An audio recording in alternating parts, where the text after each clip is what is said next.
Welcome to episode 166 of the Campus Comics Cast. First 5, Wonder Woman. At last, in a world torn by the hatreds and wars of men, appears a woman to whom the problems and feats of men are mere child's play. A woman whose identity is known to none, but whose sensational feats are outstanding in a fast-moving world. With 100 times the agility and strength of our best male athletes and strongest wrestlers, she appears as though from nowhere to avenge an injustice or right or wrong. As lovely as Aphrodite, as wise as Athena, with the speed of Mercury and the strength of Hercules, she is known only as Wonder Woman, but who knows who she is or whence she came? Nobody knows. Hi, this is Scott Reed, and I am joined in this episode of the podcast by Mike Atchison and Chad Schubert. And if you can't guess on this episode, we're going to talk about Wonder Woman.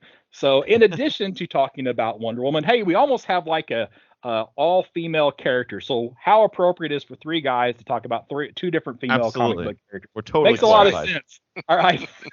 But we're going to give it our best shot here. All right. Because these are things that we are interested in. Right. So comic book wise. So we want to, try to do this topic justice. So in addition to talking about Wonder Woman and introducing a new segment called First 5, we're also going to talk about Molly Danger, a character created by Jamal Igle. And then if we're not completely exhausted at the end, we're going to do a CLZ Shake about some comic book in our collection.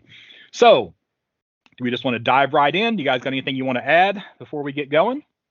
I wanted to add that I was like, wow, I really like how you're giving your little intro to Wonder Woman. And then when some of the words were like, that sounds like so 1940-ish. And sure enough, I looked at the first page of All-Star Comics number 8. Yeah. And that is where it is from. Yep. But that's so appropriate. I loved it. Oh, yeah. I also like how on that page, I mean, this story is so old. I mean, it's the first Wonder Woman story. Introducing Wonder Woman is the literal title of the story, right? And I like it. Underneath Wonder Woman, it says trademark application pending. So this is before there's even a trademark for the phrase Wonder Woman in comics. We get this first story by quote unquote Charles Moulton. Wow. So that's how far back. So the idea and by quote unquote Charles Moulton, what do you mean, Scott? So, of course, you know better than I do, but the actual name of the writer and creator of Wonder Woman is one William Moulton Marston, right? Yep. Yeah, I have trouble with the double M's there on those last 2 names. So so the Charles part comes from, that's the middle name. They were basically, Charles and Moulton are the middle names of the editor or the publisher and the writer. Charles is the middle name of Max Gaines, who was the publisher at the time, and he finally agreed to he was convinced that this was a good pitch that William Moulton Marston gave him, and Moulton is, of course, William Moulton Marston's middle name. So that's where that came from. Right. Now, I meant to look this up before, and I don't mean to put you on the spot, Mike, but do you remember who the artist was in this first issue? Because it's like the only person who gets credit right here in the actual issue is Charles Moulton. It's H.G. Peters. It's just like, it's the same as what it was for many, many years. Mm-hmm. But even after Marston died and Bob Kanigher picked up, H.G. Peters was the artist. Okay. All right. I knew I'd looked it up at some point. I just couldn't remember, and I meant to look it up before we started recording. You almost stumped me because I was like, oh my gosh, I know this, but because I'm on the spot, I'm going to forget. But well, I would have talked while you looked it up if it was needed. But see, you didn't need that. So you had the knowledge right there. So okay. So First 5, again, this is going to be a new segment we're going to try to do on a regular basis. And the origin of this segment is I was I work at a college. I have access to this app called Access 360 where I can download audiobooks and listen to audiobooks. So I was looking for something that I could download immediately and was either related to technology or comic books. and I came across this book called The Secret History of Wonder Woman. And I thought, that sounds kind of interesting.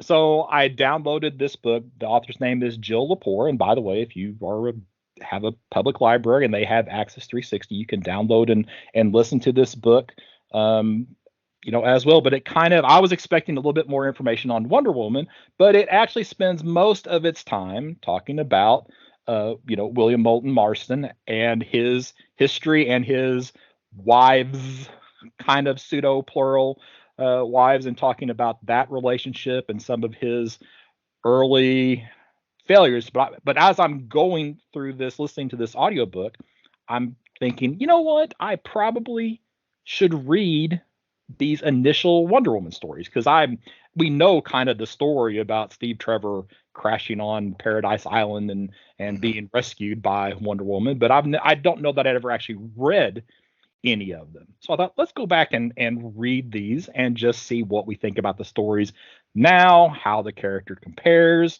and just our general impression of these stories. So we are still kind of up in the air exactly what format this is going to take. But Wonder Woman's first appearance, and I always want to say All American Comics #8, but that is obviously incorrect, right? It's All Star Comics #8. I don't know why I always want to say All American Comics #8. And she's actually the backup story in this issue, because it starts with a JSA story. Now, did either of you read the JSA story before you read the Wonder Woman story, or did you go straight to Wonder Woman? So, Mike? I went straight to Religiously, Wonder Woman. I religiously read it, thinking even after all this time, and what I think is that I have a pretty good knowledge of Wonder Woman history, or especially like Golden Age stuff. I tend to read up on that quite a bit. I had it in my mind that she was part of the JSA story in All Star Comics, that she was maybe introduced as the secretary of the Justice Society at the end of the story or something. But no, it's a completely. So I'm reading and reading. I'm even doing a synopsis of that JSA story and taking notes, thinking anytime now Wonder Woman's going to show up, and then no, I'm like, oh, okay. But the backup story. I did fortunately know that part, because from the book, I knew that she was the backup story and not part of the initial story. Now, Shad, you said you did not read. I did not know All Star Comics. Okay, you did yourself a favor. Yes. I'm just gonna say that All Star Comics, the JSA story, is one of the worst comic stories that I have ever read. Oh my gosh! Oh, Roy Thomas will be. I will have to let him know not to listen to this episode. Let him know, because it is the same story. 7 times? It is. You have all of the JSA characters. They capture a villain. The villain is behaving strangely. It's because of a drug, and they give them an antidote to the drug. And it's like, oh, let's do that for Hawkman. Oh, let's do that for Johnny Thunder. Oh, same story, same story, same story, same story. I'm like, it was so repetitive and so boring. It's like, oh, this is awful. Okay, so this was Gardner Fox's model for maybe the whole run, maybe most of it. I don't remember, but the JSA only met at the beginning and the ending of all of those individual chapters, where they basically had individual, encounters or whatever. They were doing their own thing, and they just kind of share it at the end. And it is very boring. But, even I consider myself somewhat of a dedicated reader, and I'm like, I'm going to read all of these. I got to the second to last one. Maybe it was Dr. Midnight or something. And I'm like, I can't do it. And the Atom, I'm like, nope, that's getting flipped through, and I'm moving right on to the last chapter. Well, I can normally sit in bed and read and get through 2 or 3 comics in a night. It was 2 or 3 nights to get through just that part of the story, because it put me to sleep. Right now, I know Shad and we talked a little bit about this previously, and I was talking about how I didn't think the Wonder Woman stories were so bad, and you kind of said that they were. It was like reading prose almost. It was very thick. It was just a lot of it. And then you were like, if you think that's bad. yeah. So I think some of our view on these stories is a little bit jaded by whether we did or not. Maybe not jaded isn't the right word. Influenced by whether we did or did not read All Star Comics, the first part of it, for a comparison of storytelling at the time. Yeah. Because if you read All Star Comics, the first part of 8, this is Pulitzer Prize material, the Wonder Mhm. Woman portion in comparison.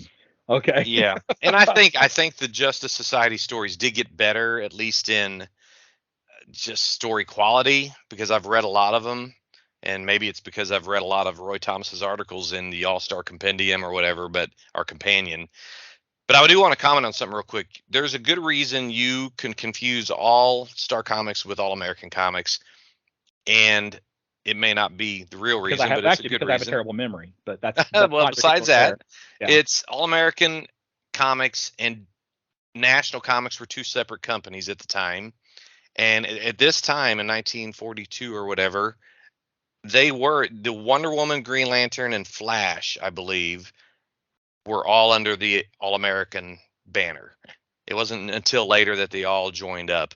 So I can see why that gets in people's head that All American, was maybe where her first appearance was. But I think what the to me what's appealing about the Justice Societies, it was the first, well, it's the first group really, Mhm. and it had somewhat of an organization ceremonial style to it. They had a charter, they had a rotating chair persons, they had rules where, I mean, these weren't the outright rules where everybody knew this, but the behind the scenes rules is if the character had their own book, they couldn't be In a the full-fledged JSA, member. They yeah. could only be an honorary member. So that's why Hmm. Superman, Batman, and then recently Green Lantern and Flash, who respectively had only appeared in Flash Comics and doggone it, All American Comics, but then went and got their own title, which was All Flash Yeah. and Green Lantern. Because then- because a comic book about, what is it, Roger's Rules of Orders for meeting makes exciting reading. Yeah. But it's so it's geekery in its own way. It's like nerdy in its own way. Oh, they have these rules, Robert's rule, by the way. But it's like, Thank you. yeah, it is. So I guess I think I can I can relate with Roy a bit on this, because I like the same thing with Justice League, and the stories were quite a bit better. So I can imagine that if I was 8 years old, 10 years old, reading this at the time, I would have a much different opinion of it than I do reading it now for the very first time. right. So, but now it's just like, oh my gosh. But hey, we're not actually supposed to be talking about the JSA, right? This is a first 5 for Wonder Woman, not for the JSA. So, I insulted Mike's DC sensibility again, talking about how bad that story was. So he had to lay things out correctly. So anyway, so this, appropriately titled Introducing Wonder Woman, backup story in All Star Comics number 8, right? And gives us that traditional origin that we're kind of used to for, Wonder Woman. Now, I guess one of the first questions that we're going to have, and we can talk about this as over all 5 issues, not just about the first issue, but and I'm going to let you start, Mike. All right. So, what are your initial thoughts on the original version of this character? Not, taking this character as in these 5 issues, not how this character is now, but the first 5 for Wonder Woman. Well, I think the origin of Wonder Woman is one of the classic origins of all time. It ranks up there with the best. The idea that she's part of a race that was exiled or basically escaped from the clutches or the persecutions of man, the Greeks basically, and found an island where they could thrive. And Wonder Woman is sort of Princess Diana is sort of the wide-eyed, young woman that's wanting to see what the rest is all about, what the world's all about. And the origin of Steve Trevor, landing on Paradise Island where no man is allowed to set foot. But yet she takes him in and she heals him up, and then she, kind of, to me, the first issue, the origin, is probably the best part about it, because then, subsequent stories get a little bit more tropey and just reflections of William Moulton Marston's, if not obsession, very strong beliefs with he was a psychologist, and his experiments with early forms of the lie detector test, which measured blood pressure and other things. Okay, my understanding is his initial tests were just blood pressure. That's the only measurement. Then the polygraph was somebody else who brought in some of those other factors. So that's something I got from that book that I mentioned, The Secret Origin of Wonder Woman. So I'm sorry, go ahead. No, I mean, it was, all in all, I love the origin. Everything in between, probably the first few issues of her appearances, the development of her American, I guess, quote unquote, American persona, because obviously she was wearing the red, white, and blue, just like Captain America. But beyond a certain point, and I have read along the entire first omnibus volume of Wonder Woman's Golden Age adventures, and they become very repetitive. Some of the villains become, many of them have been long lasting, but there's only so many bondage scenes that you can stomach, and it was almost like he went from his overall theme of strong feminine culture to it leaned more towards the sexual nature, and it's just kind of weird in that way. But again, it's not like I studied this or wrote a term paper for it. I'm just going from the hip here, but I think she's one of the best characters ever, and I love the origin. And out of the big three trinity, I would like to meet Wonder Woman before I'd ever meet Superman or Batman. Shad, you want to give your initial thoughts again about of this version of the character? Absolutely. I was not knowing a lot of the history of Wonder Woman, very surprised at how much seems to have stuck with the character as it has it nowadays. I definitely thought that these first issues were very wordy. As a lot of the Golden Age comics are just a lot more wordy than the modern comics for the most part. The word count, they were getting paid by the word, I think, maybe then. But I like the artwork. I thought it was, it's for the most part pretty standard, pretty house style for that time, it seems. But I do like on like the specific like Wonder Woman look on that first page of introducing Wonder Woman. I like her view there. I like how she's drawn. And you don't really see it kind of in that exact same way throughout anything else. When you get into the smaller panels, the detail comes out a little bit, not as much. But yeah, I like it overall. It's just that I'm with you, Scott, in the way that you were feeling about the front story of All Star. It was like I kind of it took me a while to get through these issues and kind of fell asleep, kind of making my way through these first 5. I didn't get them all in one sitting like I thought I probably would. But overall, I liked it. I loved the in All Star Comics in the introducing Wonder Woman story. They have the robot controlled planes that are essentially just drones now. It's like I like reading how we perceived technology then and what it has actually become in the future from there, and that was kind of a cool aspect. One of the things I'm going to say about this origin story is when I look back at some of the origins of even some Silver Age characters, this is one of the most detailed origin stories that I have seen for one of the major characters. I mean, Superman does not have this detailed of an origin. Batman does not have this detailed of an origin. Even like the later Jack Kirby stuff where he is credited for creating a huge portion of the Marvel Universe. It's just little throwaway scenes that other people could build upon and expand upon. But this origin is so detailed that pretty much all of it has stuck through with the character even now. There's not a lot that has been changed because of all of the detail that was put into this. And you talked about some of those prose pages. Well, there are sometimes columns of text, Yes. especially when you get into the history, right, of like where it even goes into where the Amazons came from and why they wear bracelets, and it's just I was amazed at the detail in this story. I was really, really surprised by it.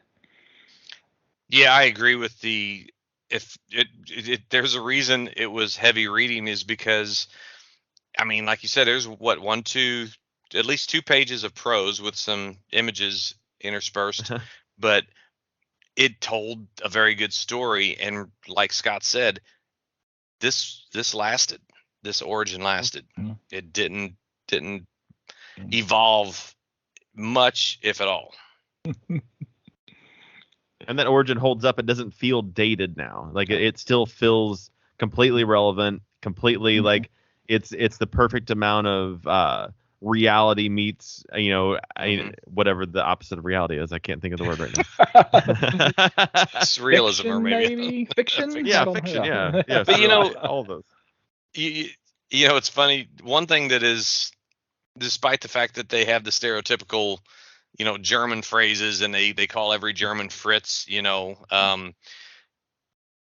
the Nazis are the bad guys. They are. This is in the 40s, so yes, and that has made that is one thing that has stuck through the last 80 years. So it's okay. It's okay to make fun of Nazis. That's right. We know that. That is one area that is safe across the right? board. Yeah. So it's you are safe to mock Nazis. That's fine. So I tell you. Okay. So a surprise, right? A surprise to me was, we know the story. Somebody gets to take Steve Trevor back to the United States. Mm-hmm. The daughter of Hippolyta wants to do that, right? Well, mom says no, so they're going to hold a contest. So she puts on a mask to hide herself in the contest. Like, how many Amazons are there that she doesn't know her own daughter because she's wearing a mask? But that's not the thing. The actual surprise, though, was in this contest. We've always seen it where she wins every single contest. Not in this story. She won 11 out of 21, right? Because they had 21 I think it was 21 competitions, and the 2 winners were split 10 and 10 until the bullets and bracelets at the very end. That to me was a surprise, right? And I guess it's to show that Wonder Woman is not dramatically superior to all of the other Amazons. She just happened to be the best without having to be leaps and bounds better than all the rest of the Amazons. And that was kind of a surprise for me in this story, because she won every single contest, hands down, blah, blah. It wasn't even a competition. She was the best, period. But no, that's not actually how it was written. So, right. Which makes it for a better story overall for expansion wise, because then you have other Amazons that are, close in power, and you can even have the Amazonian that is just was the second place that was like, I if I just would have won that one bracelet battle, then I would have been the one, and kind of builds in like your own enemies and stuff. I think that's why it's such good fodder for, I can't remember if it's going to be a movie or a TV show that they're going to write. Is it Paradise Lost? Paradise, yeah. And it's set 1,000 years in the past, and I think that's part of the reason. I mean, we've seen some of that in the first Wonder Woman movie, where they're very athletic. I mean, they can stand on the horse and do all this battle and stuff. So but I mean, to me, that even sets the stage for these further Amazonian characters, like Nubia is the one that I always think about when we think about Amazon characters in the future, where they are at that same level as who will become known as Diana Prince, right? Yep. Who's not, and that's another thing, is she's not Diana in the first issue. No. No, she is just referred to as daughter, right? And Wonder Woman, I guess, ultimately, but she's just daughter in the first issue. The name is not actually assigned until the second issue, right? Yep. In a really weird way. Really, really weird way. Now, I don't feel like we have to talk about every single issue, but I guess since is there anything specific you guys want to say about All-Star number 8? Anything else you want to say about All-Star 8?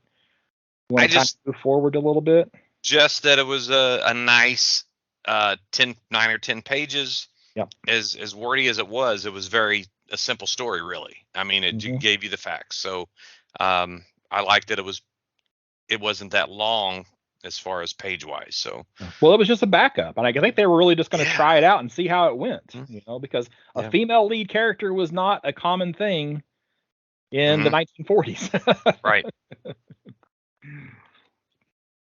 All right. So issue 2, or the second appearance, I guess I shouldn't say issue 2 because it's actually Sensation Comics number 1, right? I do like we get the invisible plane. Yes. Right there on the second page, I guess. I couldn't believe it was in the second issue. Yeah, I Yeah. couldn't believe it was this early. I thought for sure the robot plane came later, but no. And we don't even see the lasso of truth in these 5. No, she didn't wear it. I don't know where it's going to be, but again, it's like like I said, I read these issues some years ago, but I don't think I studied them like I am now because we're doing it for this podcast. And it's just now dawning on me that she didn't, like you said, that she didn't have the lasso yet. Yeah. So second question, right, is, and Mike, again, I'll go with you first. Kind of, you're going to have thought about this more than the rest of us. So how closely does this character match up with what you see in comics today? What are some things that you feel like are the same? What are some things, if anything, that you feel like are different? And if I'm putting you on the spot, then I'll start us with something. I think what's different is that they really have an emphasis these days on her being a warrior for peace. In other words, she wields that sword like it's a butter knife, and she's using it all the time, and she really isn't. I think it's a good visual effect or something, but you don't see that in her early issues. I think that there was more ingenuity, maybe not more volume wise, but more in comparison to just talk, or just her saying that she's a warrior for peace, but yet carried a sword.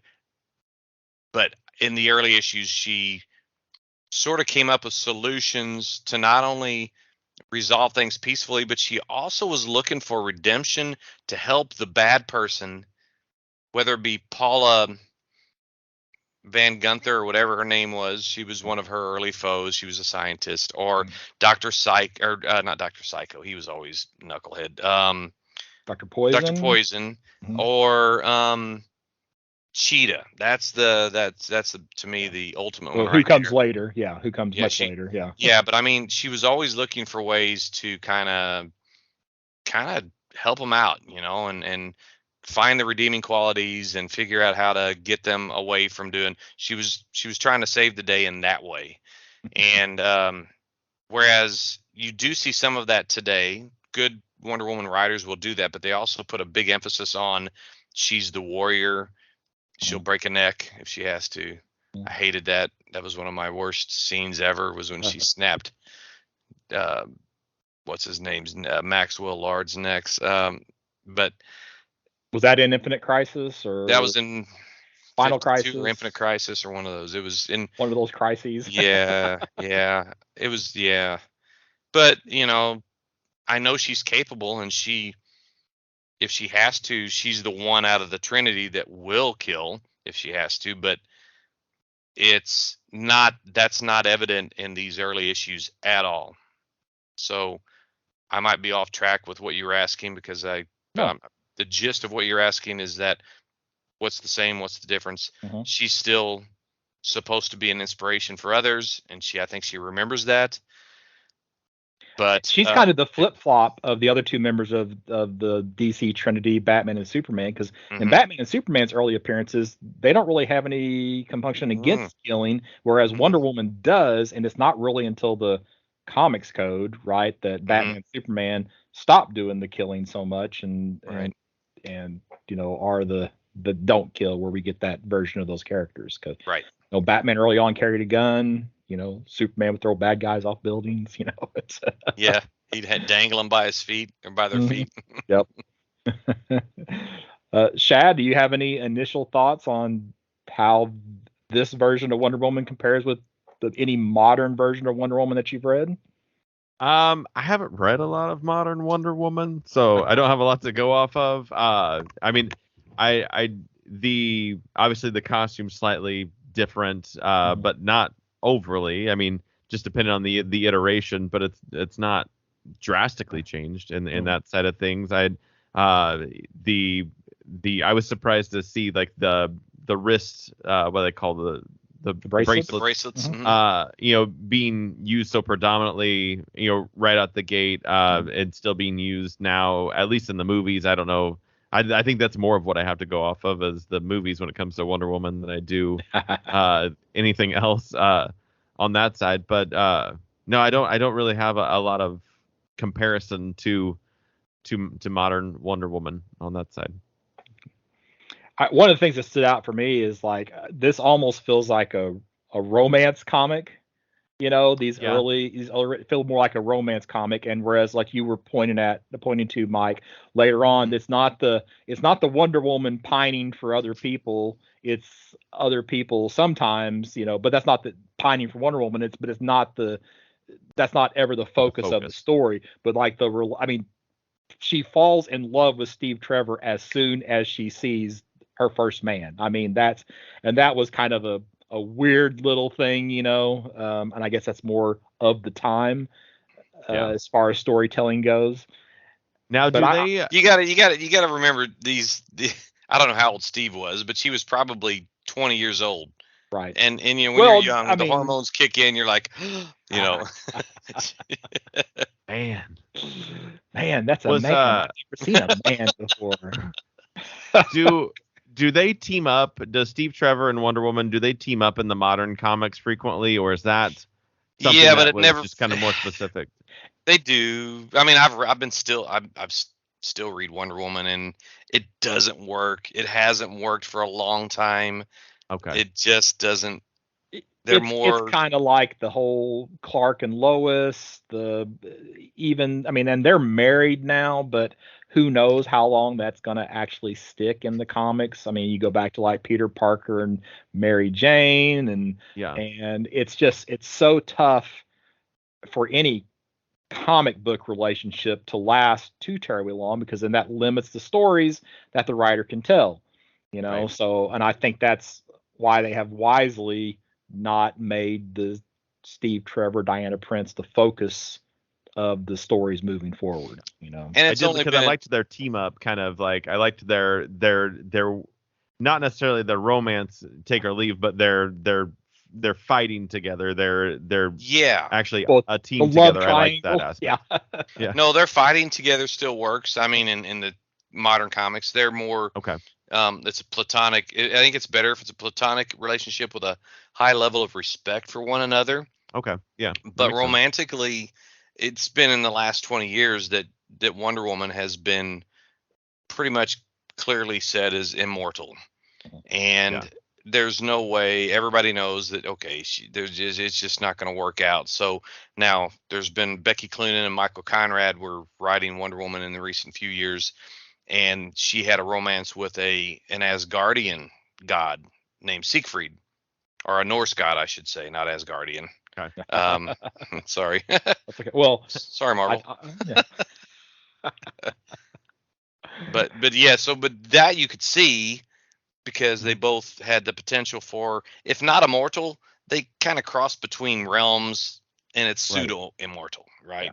Yeah. In effect. Mm-hmm. And they've used Steve Trevor in other ways. It's like I remember in Flashpoint, I felt like Steve Trevor was kind of at the front of Flashpoint, because we had that Flashpoint version of Wonder Woman, and Steve Trevor was responsible for some of the missions and stuff, because the Amazonians and the Atlanteans were at war with each other. And I remember there was some mission that Steve Trevor was involved in to infiltrate. So they're often in the same book, but no longer because Steve Trevor's in all of these stories and he's not as predominant. It's almost as much a Steve Trevor book as it is a Wonder Woman book here early on. Gotcha. Yeah. Yeah. And What's what's funny is that going where Steve goes. he's pining over Wonder Woman, but Diana Prince is pining over Steve. Yeah. So, it's a 2-person triangle. Right. That to one person looks like 3 people. So Yeah. I do think it's humorous how that, and it's one of the ways that they show her, superiority is like her typing and stenography skills. Oh, yeah. But I also think it's clever how one of the other secretaries calls her out because that's not this form, and they're like using the names of the forms of stenography, and I'm like, holy smokes. Yeah, that was good. It was good, but it was, and again, that's what I mean. You can tell that it was an educated individual that was writing these stories, because of some of the references, and I'm sure that probably made it difficult for some people to to follow along with, in some ways, because it's like, I don't want to read about different forms of stenography or not stenography, but is that right? Stenography? Yeah, it is. Okay. Yeah. Okay. All right. So, so is this the issue where she actually meets the nurse or is that next? That's about halfway through that. Okay. Or maybe so it's that's closer to the end. Yeah. That's the weird thing, is that she literally runs into a nurse that looks a lot like her. Her doppelganger. Her doppelganger, yeah. And the nurse needed to go to South America where her husband was or something. I can't find the page here, but basically she said, "Hey, I'll help you out." I don't know if she gave her money or what, but then she did. Diana just basically took her identity. Her identity, yeah. And she was like, "Oh, my name's Diana. What's your name?" "Well, my name's Diana Prince." So there it is, yeah. Yeah, so that's the first time that we actually get her name besides Daughter or Wonder Woman, is we learn that her name's Diana in this Sensation Comics 1, and she meets another Diana who looks just like her. It's comics. It is comics, so we gotta, And another thing that surprised me was I didn't realize that in the first Wonder Woman movie, right, that and I guess I don't know if they ever referred to her as Dr. Poison, but that was a character that was here from these first 5 issues. It right, just all the way back to the early Wonder Woman stuff. So that to me was also really, really neat to learn about and see where, at least in that first movie, they really did pull from some of the history of the character. So yeah, that's on my notes here, that I didn't realize that Dr. Poison was her first villain. Let's see. Shad, did I ask you the second question already? We've been talking and I've kind of forgotten where we got to on the list of questions. Oh, that was yeah, you did. You okay. You did. Yeah. Okay. Yeah. And I'm the same way as on that question as the two of you are. I do see that there's less focus on the romance interchange and more focus on the power. I'm going to describe it as the power of Wonder Woman. We don't see her pining after men. It's like, because they focus more on the Amazonian, I guess the modern version of what an Amazon would be, because this is kind of really defining what an Amazon would be in the comic universe, and they have adjusted that overall what it means to be an Amazon. But you can 100% feel that the spirit of this character still exists in the modern versions of this character. Absolutely. So when you say pining, is that a pun on Chris Pine? It is not that's a good one though. But that I should have said that was, I should have said pardon the pun, but I didn't. Or pardon the pine, maybe. Pardon the pine. But yeah, no, I was not thinking that far ahead. So Are there any moments in these first 5 stories that you would like to call special attention to? I mean, if we're gonna move on to, all 5 issues are fair game at this point. Yeah. I think there were so many, like, what you call first appearances, not necessarily in people, but although there were people, like the first appearance of Etta Candy was in Sensation Comics number 2, and the Holiday Girls, and of course her appropriately because of her name fascination or love of candy was really played up. I always liked the use of the holiday girls as they would come in and save the day. They were basically Wonder Woman's sidekicks. I mean, they were there using one of the more, I'd say, more of a stretch when it comes to believability is her mental radio, which basically gave her the ability to just, she had, telekinesis or whatever, telepathy. She could communicate with people mentally using a special device. But anyway, that's the holiday. That power hasn't stuck with the character though, right? No, I didn't think so. That was surprised when I read that the first time. It's like, oh, that was the one point where I was like, yeah, that's a little silly right there. Although the purple healing ray stuck around a lot longer. Oh, I missed that. If you're, I mean, I haven't seen that in these issues, but the Amazons on Paradise Island have this basically a purple healing ray that heals everything. It's like the Lazarus pit, but less messy. And they've used that in recent years. Okay. Of course, that wasn't in the first issue because they had to send Steve back to the USA so he could get proper true. care. Yeah. Now I have to look up when the first appearance of the purple healing ray was.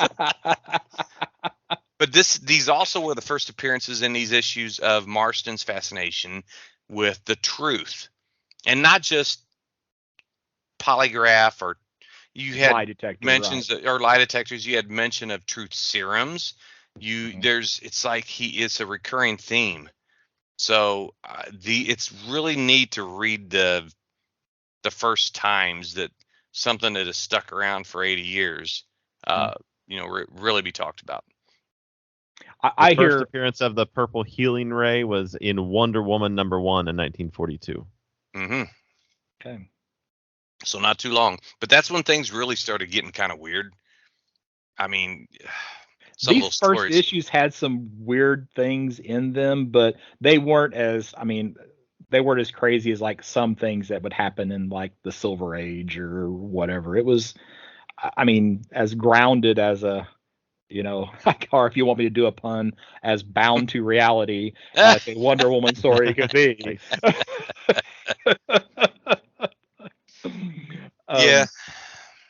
Yeah, there's a lot of that because William Moulton Marston, like his, people like to say, oh, he was the inventor of the lie detector, or they'll say he's the inventor of the polygraph, which, as I understand it, is not actually correct. No. Right? So he's the inventor of a lie detector, but when anybody else tried to reproduce his results, they wouldn't get the same results that he got. So he always said his comeback would be, well, it's like I am the lie detector, not the things. It's his ability to read people that made him the lie detector, not so much any particular device. And he one of the reasons why he didn't have his, again, this is coming from that Secret History of Wonder Woman. Mm-hmm. So I'm going off the accuracy of that book. But one of the reasons why he didn't have his name associated with this character is he wanted to maintain his name for any professional,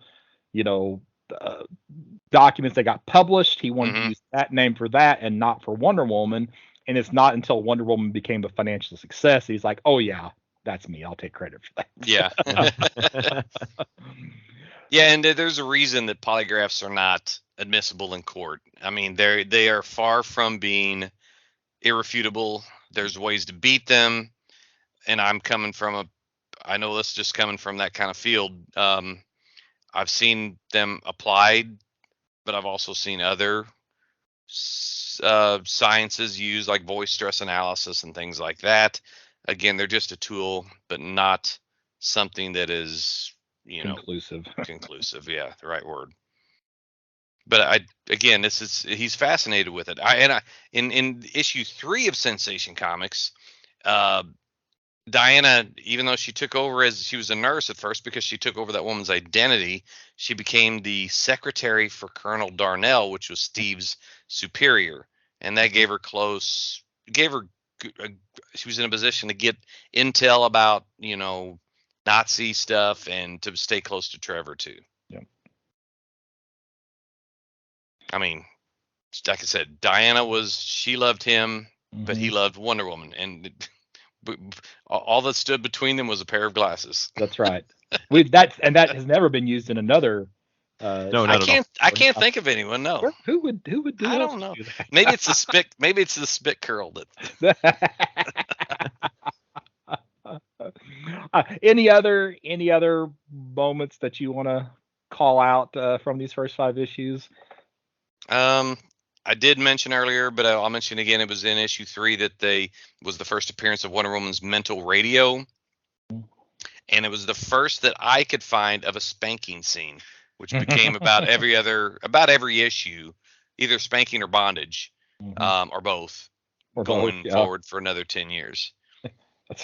You still, I mean, anytime that you see anybody in chains on a cover on eBay, bondage cover, and that's and there's a long string, like especially like in the upper hundreds of Wonder Woman, there's like a string of those comics where it's bondage cover. It's Wow.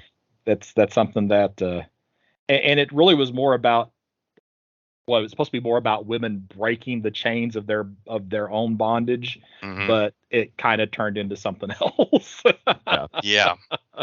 And I mean, this was the first time, I think it was Sensation Comics issue 4, that Wonder Woman realizes that she loses her strength when bound by a man. Not when she's bound by just anyone, but if bound by a man, she loses her strength. That was in 4. And I'm going to go back and check, because I thought that was part of the origin story back from. Oh, well, maybe it was. It was part. Okay. But that's where it came up for the first time. I know the whole that thing about the magic girdle, right? Yeah, whenever Hippolyta lost the girdle to Hercules, that she lost her superiority to him. Okay. I guess it was just that they had to. Okay. Aphrodite also decreed that we must always wear these bracelets fashioned by our captors as a reminder that we must always keep aloof from man. Yeah. But it doesn't say that if they were bound, but they were previously bound after she gave up the magic girdle.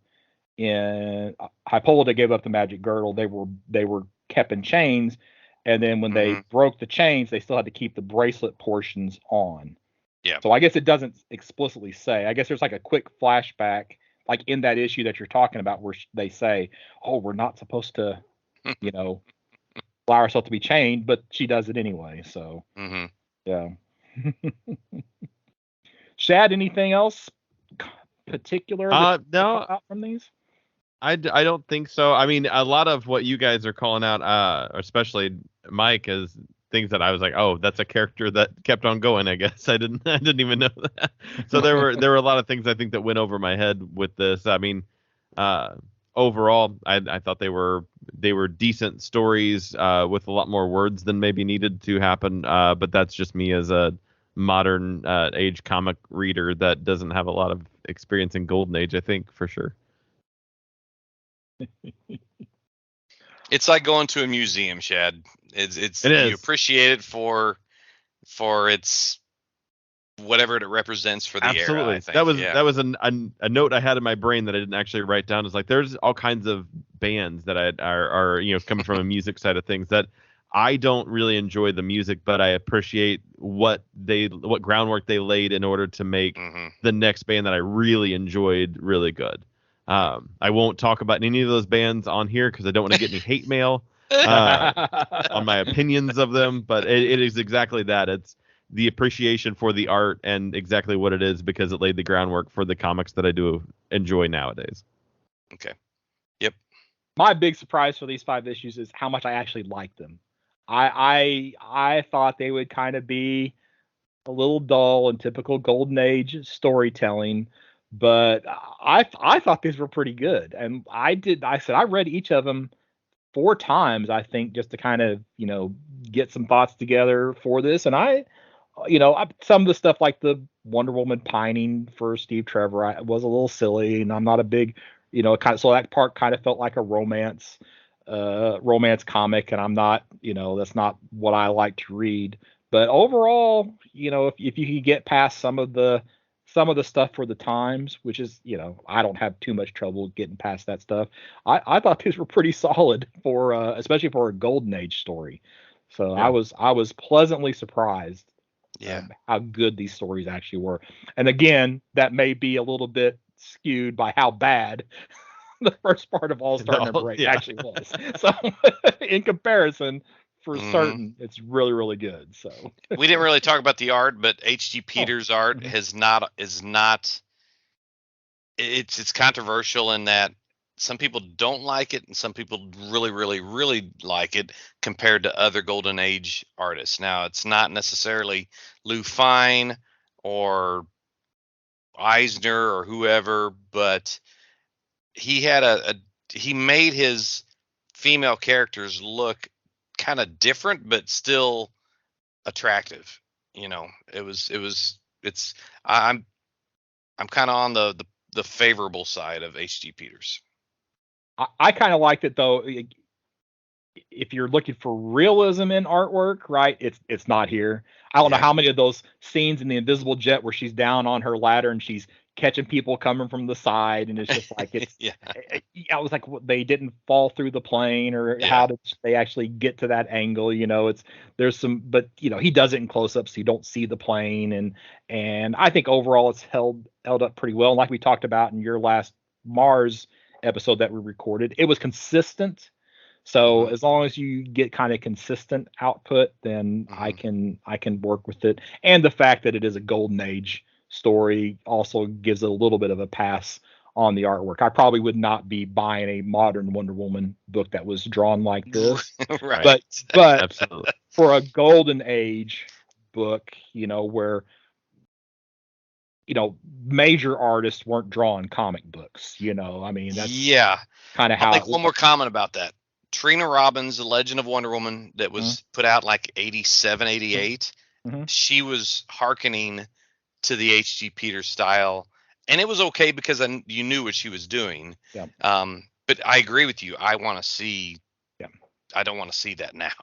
Yeah. Well, and also because she was coming from that underground comic scene, so it was and having just got a fairly large collection of some underground comics that I purchased, when you look at that, the art style kind of is a lot like this. So, I don't know what Cool. I even brought that up for, but but No, just I mean kind that of makes art sense. style, yeah. Yeah. So, I don't know. Do we want to make it a habit to grade these appearances, or do we want to just kind of let it That's rough. slide? Because it's kind of hard to. With modern eyes, I don't, because you'd have to look at it through contemporary eyes and then through modern eyes, and I think what we said has told the story, but Yeah. But it's up to you. This is your Yeah, no, a I don't think segment. I want to get into grading everything. I Yeah. think I want to let just our initial opinions, because obviously this is a character that survived, Mm-hmm. 80 years now. So, and I don't see any end in sight to Wonder Woman anytime in the near future. So there's something about this character that made a big enough impression that it's not forced to keep this character around. And I think a lot of it ties back to a really, really solid first 5 appearances of this character. Good call. There we go. All right. We ready to move on? Final thoughts? Yeah. Nope. I'm good. Okay. All right. So next up, we've got Molly Danger. All right. Once again, I have a story. I'm going to tell my story about. I chose this. I chose these 4 issues, and it's a somewhat embarrassing story because this last year at Superman Celebration, I think I've told you guys this story, but I don't think I've talked about it on the podcast. And if I have, and you listen to a previous podcast, and I've already told this story, I apologize. But Jamal Igle was at Superman Celebration this year, and I thought this is like his second time being there. It's like, great, I'm gonna go grab my copy of Molly Danger, and I'm gonna take that down there, and I'm gonna have him sign it. Yeah. So I start going through my collection, get to the M's, no Molly Danger. Okay, I got a second box that has some M's. Maybe I put it over there. No Molly Danger. So it's like, I know I've read this story. So then I get on my CLZ app. It's like, where's it at my collection? No Molly Danger. Well, crud. I know I kickstarted this. So I got on Kickstarter and looked at my history, went all the way back, my farthest thing in my Kickstarter history.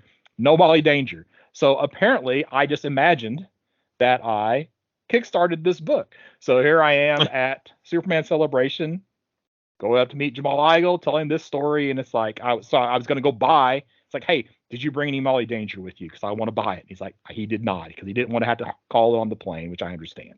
So, so I guess what had happened was I just read the free comic book day issue on Comixology, thinking that I had kickstarted it. So again, that's how bad my memory is with regards to some of these things. So, but anyway, just a little history on the character. I guess before I go any further, had you guys read any Molly Danger, any of these books prior to this, or is this your first?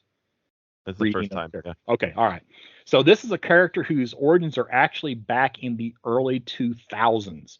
So Jamal Igle conceived this character at that time. It wasn't until like 2015, though, that there was that first Kickstarter that I didn't back, unfortunately, that we actually got some for print Molly Danger books. Now, there was later on I have my notes, a second Kickstarter, but I think it was actually a third Kickstarter, which was for the second volume that actually was not fully funded. And now I feel even worse about not funded the first one, because I didn't even know that the second one had happened, or the third one had happened, because I didn't back the first one to get notification about the follow-up one, right? So anyway, so and I wrote some of these notes here in completely from memory earlier today, and I have a couple of names wrong.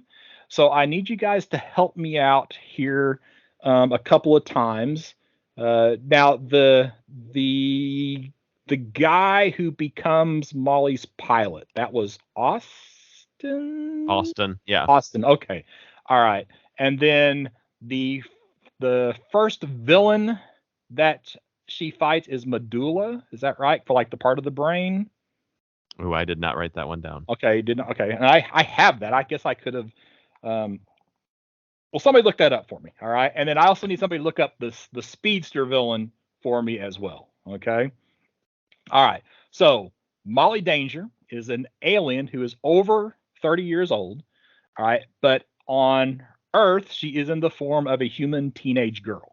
All right, and I think she's supposed to be 10 years old, but I would call her preteen, early teen, somewhere between 10 and 15 for certain. Molly was aboard a ship that crash landed on Earth and was one of the few survivors, possibly only survivor of the crash. In the crash, Molly lost her parents and a brother. We first actually meet Molly Danger en route to fighting a super mech.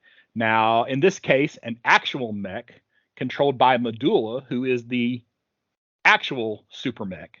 All right, so the super mechs are a name for the superpowered villains in Molly Danger's world. So Molly has fought against Medulla and the other super mechs many times in the past. During the initial moments of the battle, Molly is knocked over a mile away from the fight. So here we have Austin enters the scene, who is piloting a police helicopter. Austin has specific orders not to enter the fight zone, but is met by a pleading Molly, who has jumped on the side of his helicopter, asking for him to fly her back to the fight, which Austin eventually does. This allows Molly to defeat Medulla and once again saves the day.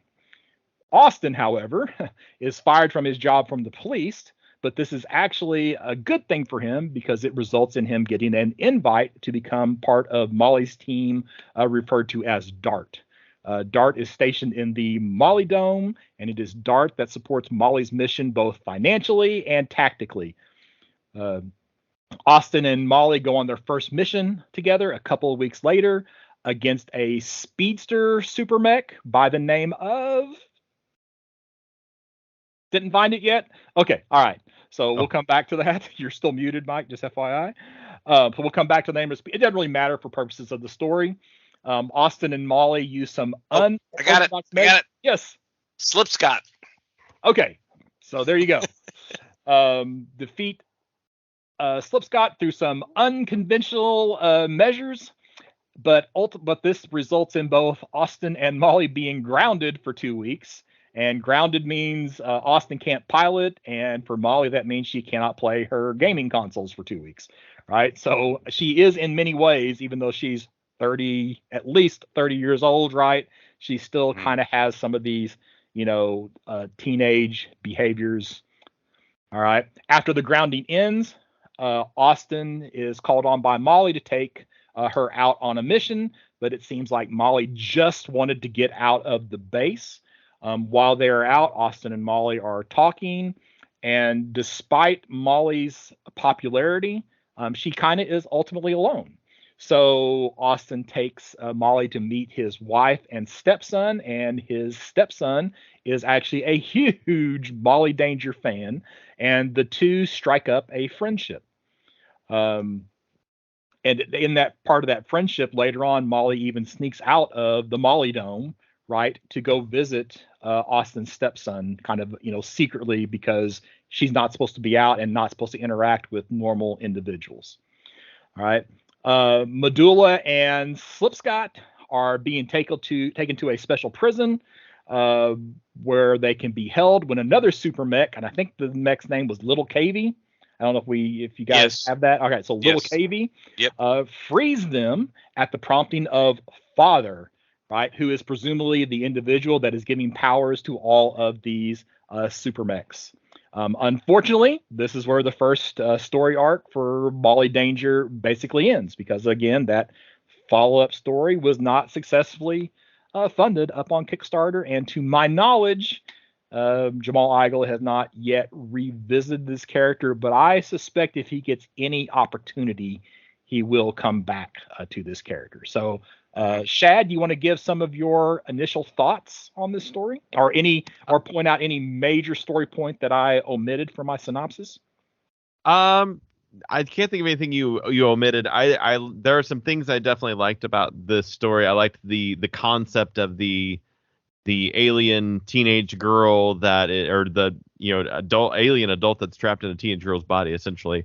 And the problems that she would face being treated like an asset, and not being able to go get to live her life, anything past that, especially feeling like you're trapped as a teenage girl and being kind of treated that way, because humans are going to see you in that way no matter what you are on the inside. They're just going to treat you exactly like that. I liked that there was a reference to the media, a Warner Brothers type thing, and like covering the damage costs. So we're going to need to make another movie so that we can cover all the damage that you just did. That kind of thing was a nice insight into the bridge of reality that we see with superheroes and how they would be treated if they were really in the world. It's like, hey, we're going to have to make some more money to combat these insurance fees. Yeah. Every time she comes back from a mission, she says, I tried to keep the damage to a minimum. It's like for 3 times, that was how she would comment on that. So, which is much better than what we see in a lot of modern comics, superheroes, where they just trash the city and there's no regard to what it costs or anything like that. In Marvel, they have damage control now. Yeah, damage control, like that in DC. Do they? I don't think so. No, I don't think so. I'm sorry, I didn't mean to cut you off, Shad. No, you're okay.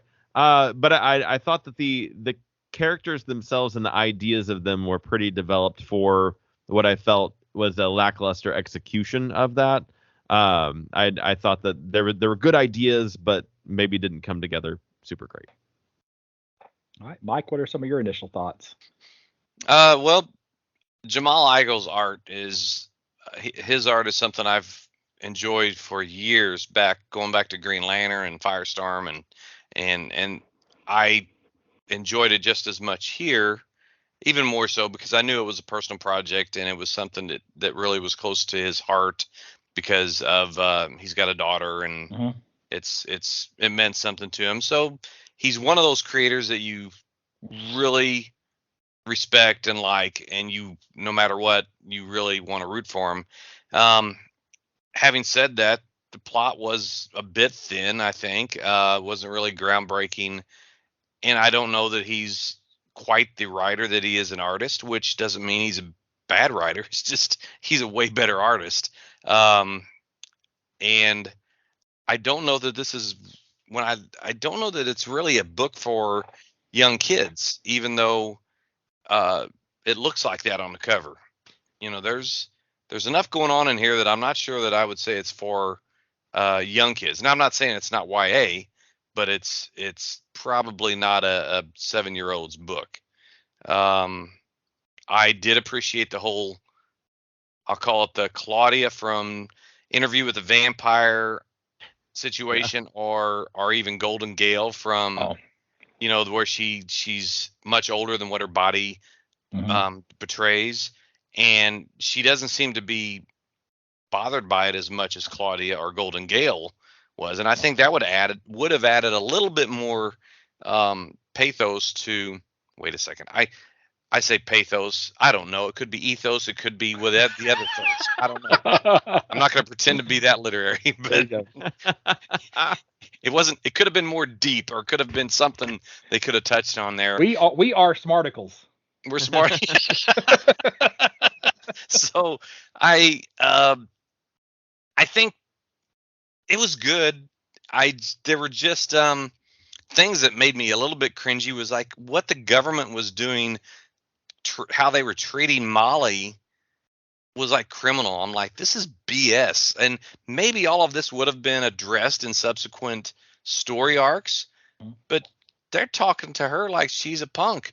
And she's, like you said, she's in her 30s, and you're grounded. Yeah, I can turn this building upside down. Try to ground me, Yeah.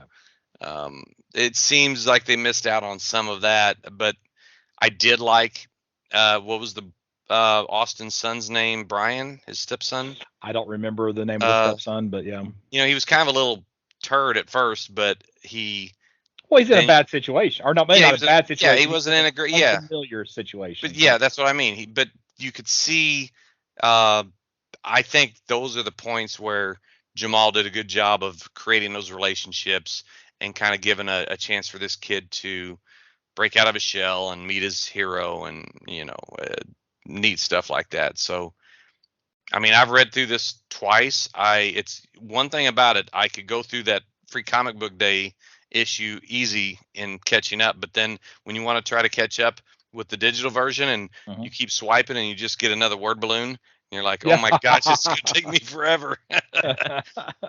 But all in all, I enjoyed it. It's just I think it's tough to be there could have been some things that could have made it a little bit better. It's still enjoyable. Okay. All right. Well, for once, I'm going to be the positive one on the episode. Austin, Molly, I thought almost all of the characters that were the good guys are all extremely likable. And the characters that are bad guys, they're the bad guys. They're not supposed to be likable. I liked all that. I loved the like relationship between Molly and Austin. I mean, they sought Austin out because that's the pilot that Molly wanted. So we get, sometimes you have that feeling in the story that is Molly in a situation that she doesn't want to be in when she could break free from that. I think, there are those little hints that Molly is allowing herself to be in that situation because she wants to help other people. Mm-hmm. And they have those rules in place because Molly, with her strength and abilities, she could shake somebody's hand and just forget about how her strength compares with somebody else's, and now that person is disfigured for the rest of their life because of her her forgetting. Not that she doesn't understand that, but she forgets about that balance briefly. So they say that they have put these things in place to protect her and to protect others, and she understands that. So I see what you're saying about the appearance of her being mistreated, but I think that Molly, there's that scene where after they get grounded, Austin leaves, and then the head of DART and Molly are having a discussion. It's like, is Austin everything that you thought that he was going to be? Is he going to work for you? And it's like, she's like, yes. And So it's as if she has some input in things that are going on, but then the boss is like, but you're still grounded. so Yeah. so there is that structure, but I never got the feeling that she was in a situation where she was being manipulated or controlled by this organization. And we see that at one point she wants to go out, she creates a fake mission, and they let her out because that is, basically, she can kind of do what she wants. She's choosing to live within inside of those rules. So just to kind of respond to Be some of the manipulated by the government. So yeah, that's a way of looking at it, like she's choosing, and maybe she doesn't know any better. Maybe what she had back on her planet when she was a kid was even worse, and this feels great to her. So again, I think a lot of it would be explained in a subsequent yeah, story arc. Yeah. But there are just there's like those little brief scenes where, like in that free comic book day issue, where she's jumped on Austin's helicopter and she is begging him to take her back to the fight because people are getting hurt. Yeah. And she has that tear coming down her, coming out of her eye. And that is what triggers that with Austin to, respond and get back because she genuinely wants to help. You know, so that none of that, bothered me because I always felt like she was in a situation that she could leave it at any point. Yeah. Because who had the power to stop her there? Nobody did.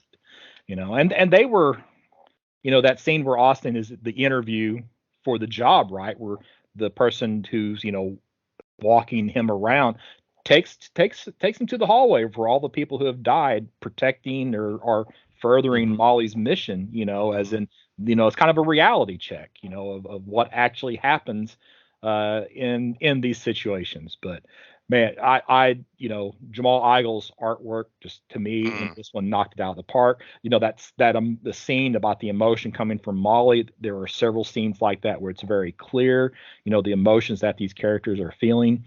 A lot of the relationships feel very, very real, and there's these bonds that are forged between these characters that feel very, very real.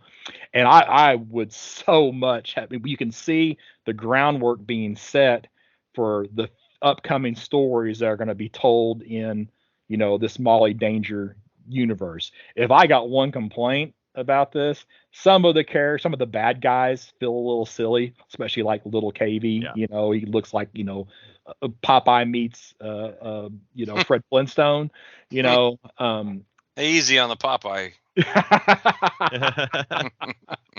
So yeah, but it's you get some. I think we only see like 3 of the 4 main bads, in this particular story arc, plus whoever father ends up being.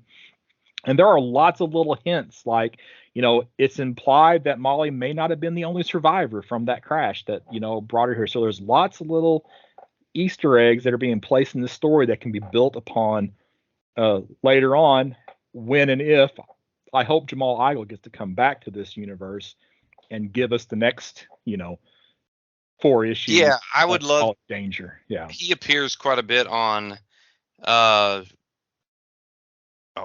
Ian Levinstein's Comic Timing, and he's a regular guest host on there, and I am tempted to write into Ian, which I have his contact information, and maybe have him ask some of those things about. I'm not even sure what Jamal's been doing since Molly. He's done a lot of work with Ahoy Comics. Things like Wrong Earth. That's right. Yeah, Wrong Earth. He had that. That series, Black, which had a subsequent series called White. And there's other stuff as well, but I totally forgot about Wrong Earth. But yeah, that's a given there. But I wish he would come back to this so we could see some of this play out. All right. So, Shad, final thoughts? You were on Molly Danger, or you just give your grade? Oh yeah. Final thoughts. I didn't find the story between issues to be super cohesive. I felt like there was some bouncing around that I didn't love. The artwork I thought was okay. It wasn't stunning or anything to me. And didn't have a lot of character to it to to I kind don't of feel like bring we read the same story. That's what's crazy. Yeah, like I said before, I thought it had potential, but I don't think I would have read this after the first free comic book day if I didn't have to. I do want to now. I know when I read it on Comixology, Yeah. you read the free comic book day, and then the next 3 issues are in a separate Yeah. a separate issue thing, and for some reason you read 2, and then when you go, if you just go next, it takes you to 4 Oh, does it and really? skips 3. So do you know for sure that you read them Oh, 3 absolutely. to okay, all right, Yeah. just checking. Yeah. So I just, because that Absolutely. to me would explain some of, if you didn't feel like it was cohesive, that would explain to me why it didn't feel cohesive.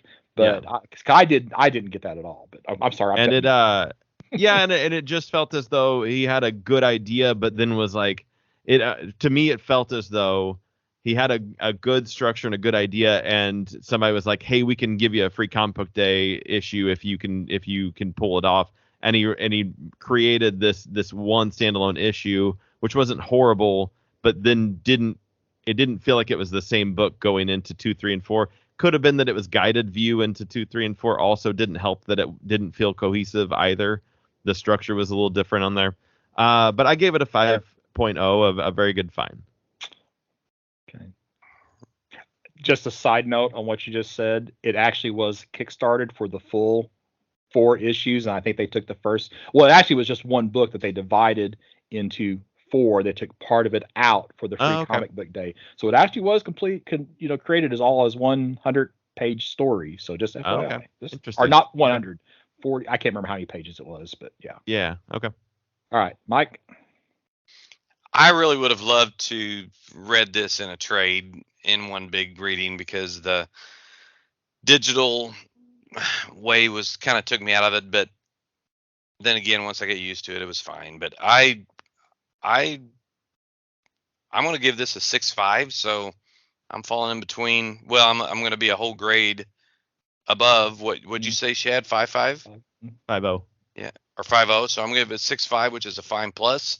I think Actually, it's a fine. It's a very good. 6.5's fine plus. Oh, 6.5. I'm sorry. I was all back on Shad's grade. Sorry. You're right. I mean, I'm cheating. I have to every episode I have to bring it up so I can remember, because Oh, me too. Absolutely. I can remember the letter grades, but not the numbers.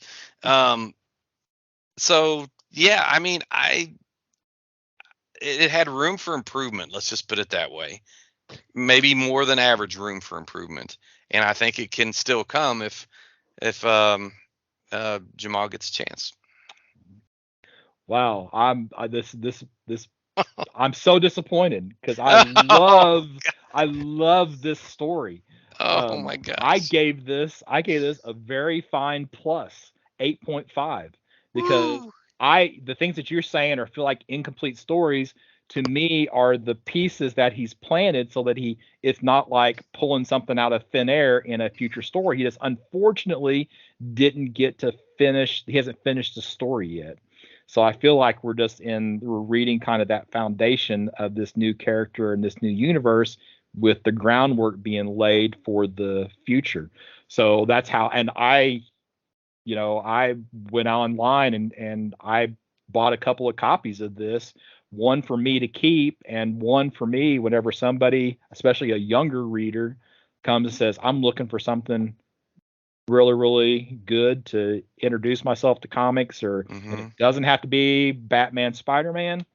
This is going to be my go-to book. I'm going to try to always have one of these for that new reader who's, willing to read something outside of the major known, superheroes, is something outstanding for them to take a read. So yeah, I'm at a very fine plus, added it to my collection, giving it a place of honor. So yeah. Wow. This might be the biggest difference in grades for all three of us. Yeah, that's in a pretty while at least. widespread. Yeah. So, I'm sorry that you guys didn't enjoy this one as much as I did. So, Hey, it's all right. yeah. Oh, trust me, I've read a lot worse. I can tell you Oh, that yeah. much of the new stuff I read, I'm like, ugh, I just wasted 20, 30 minutes of my life, and I didn't feel that way with this. I didn't feel that way. No. All right. Well, we ready to Oh, yeah. CLZ Shake.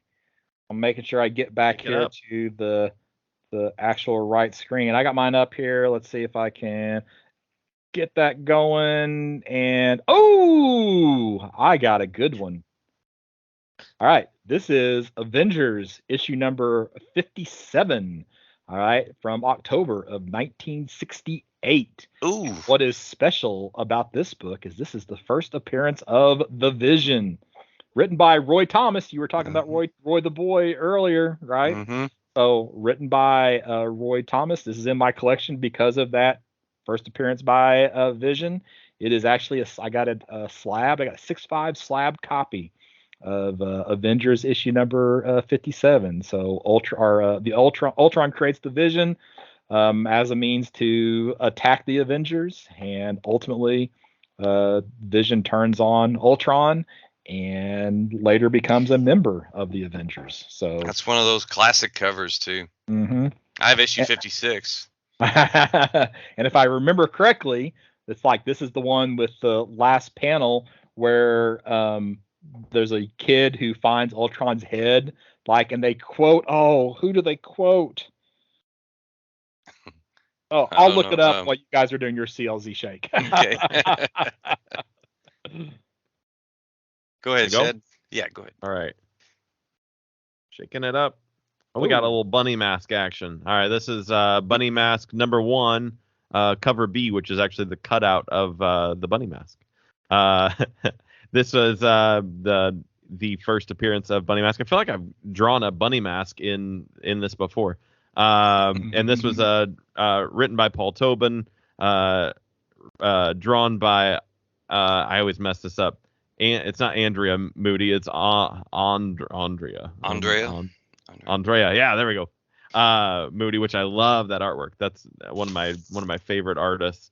And it's about a guy who I think he kills like children, and we have this bunny mask character as like a spirit that is kind of in vengeance to help them solve the crime of these children's murders. It's like a little mini series from Aftershock. It's pretty good. Would you say that half of your collection is horror comics? A third. I'm gonna say a third. A third, yeah. Third of I know it's that's horror, one of your favorite genres, but or a quarter of it. It's like horror, Disney, Star Wars, and then superheroes. That's like the 4 quarters of Shad's collection. Okay. All right, okay, before you go, Mike, Okay. I'm gonna start reading this final page of Avengers 57, and this actually ties into something that I think you sent me previously. And another hint when it was Watchmen related. So I'll let you stop me as soon as you figure out what it is that I am reading from this last page of Avengers 57. So I met a traveler from an antique land who said, 2 vast and trunkless legs of stone stand in the desert. Near them on the sand, half sunken, a shattered visage lies, whose frown and wrinkled lip and sneer of cold command tell that its sculptor well those passions read which yet survive, stamped on these lifeless things. The hand that mocked them and the heart that fed, and on the pedestal these words appear. My name is Ozymandias, King of Kings. All right. Look on my works, ye mighty in despair. Nothing beside remains. Round the decay of that colossal wreck, boundless and bare, the lone and level stands stretched far away. So we've talked about that before. Oh, that's also just fantastic. Used here on the last page of Avengers 57. So I didn't know it was in there, and I was gonna when you gave I couldn't even remember if the name Ozymandias was in the poem, but I was gonna see it. I knew it, so I was gonna ask Chad if he knew it. Did that resonate with you? Oh, we just see. It's hard to see. I know, but okay. But yeah, this is the last page of Avengers 57 with the head of defeated Ultron, being kicked around. So. Wow. If I know I said this before to you guys, but if you get a chance, pull up that Bryan Cranston reading of that poem. Okay. On YouTube, just pull it up on YouTube, and you'll watch it 10 times. It's so good. And he reads it much better than I do. No, Scott was gonna say Scott's maybe in second place there, but it's one of the best. That's awesome. There's only one poem that resonates superhero wise more with me, and that is by William Knox, and it is, "Oh, why should the spirit of mortal be proud? Oh, why should the spirit of mortal be proud? Like a swift fleeing meteor, a fast flying cloud, a flash of the lightning, a break of the wave, man passes from life to his rest in the grave." So that was in the issue of Crisis on Infinite Earths when the Flash died, and I could not stop looking at that on that page. Yep. Well, if we're going to keep throwing out quotes, another one of mine is from Watchmen. All right. So it's, "I am brother to the dragon and companion to the owls. My skin is black upon me and my bones are burned with heat," which is actually from the book of Job. So just as an FYI. So yeah, that's one that for some reason sticks with me from Watchmen. Okay, so folks, we're gonna have a spin-off podcast. Yeah. It's gonna be Right. Comics great and literary quotes in comics. Comic quotes. But in the meantime, Mike's gonna give us a CLZ shake. Oh yeah, God, that was a tangent. We totally got That's so right. Yeah, we distracted. weren't done yet. So Okay, as appropriate as it might seem, because there's a movie coming out about this character soon. It's Blue Beetle #5 from as in 1965. 2 days from as we record. Yes. Oh wow, I didn't realize it was that soon. Yes. Yeah, this is this is the Charlton Blue Beetle. Mid-60s. Dan Garrett is still the Blue Beetle in this run. It's not Ted Kord.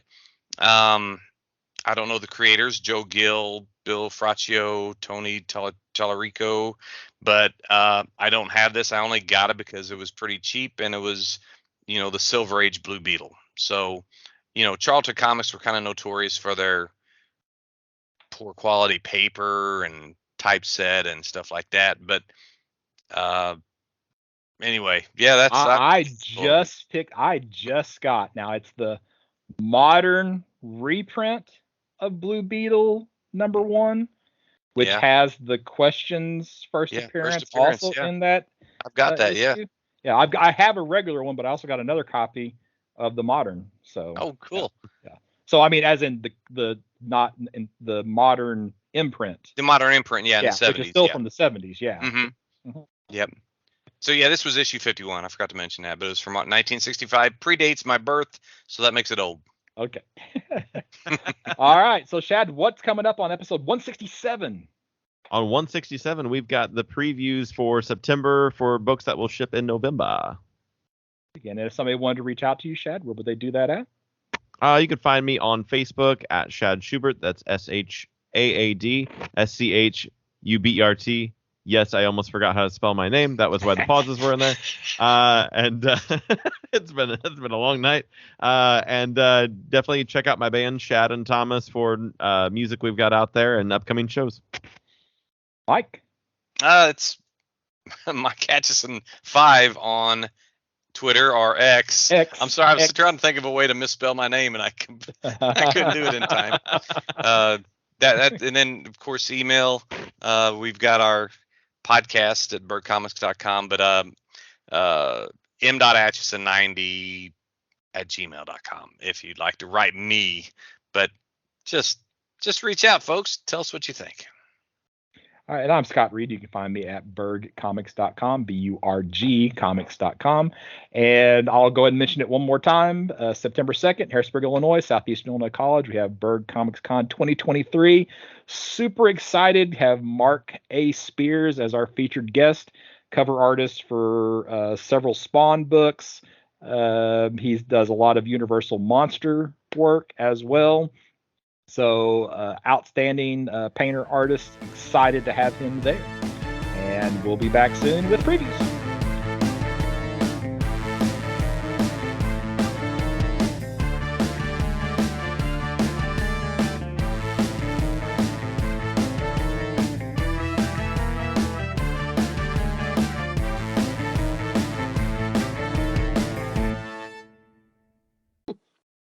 Okay, so we good?